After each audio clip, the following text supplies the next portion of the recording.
Shtetet e Bashkuara të Amerikës vendosën në pauzë procedurat për lëshimin e vizave për emigrant, por kjo nuk ndikon në procedurat e tjera për student, si përmarrës, turiste të ngjashme, sqaroi sot Ministri i Punëve të Jashtme dhe Tregtisë së Jashtme, Tim Çomucunski. Duke folur për vendimin e Departamentit të Shtetit për pezullimin e përkohshëm të procesit për lëshimin e vizave emigrante për 75 vende, përfshirë edhe Maqedoninë, ai theksoi se bëhet fjalë për një pauzë vetëm për procedurat e vizave për emigrant. Ai përsëriti se prioritetet e vendit janë biznesi, shkenca, turizmi, studentët dhe vendimi i regjimit të vizave të SBA-s nuk ndikon mbi ta. Nuk ka ndalim, nuk është lista e zezë, por një pauzë për procedurat e vizave emigrante. Kjo nuk ndikon në asnjë procedurë tjetër për lëshimin e vizave për Shtetet e Bashkuara të Amerikës.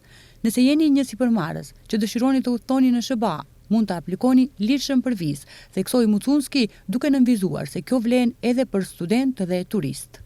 Ai shtoi se janë në komunikim me ambasadën e SBA-s në Shkup dhe se ambasada e Maqedonisë në Washington është në kontakt me Departamentin Amerikan të Shtetit dhe sipas informacionit më të fundit, numri më i vogël i aplikimeve nga qytetarët tanë është për këtë lloj vize dhe përgjithsisht bëhet fjalë për qytetarë të kategorisë më të moshuar.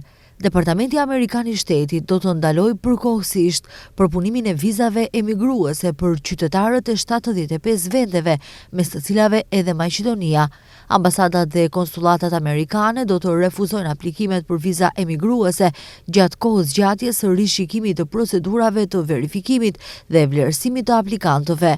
Qëllimi është të paradalohet lëshimi i vizave për persona që mund të bëhen barë publike, respektivisht që do të vareshin nga përfitimet sociale qeveritare pas mbërritjes në Shtetet e Bashkuara.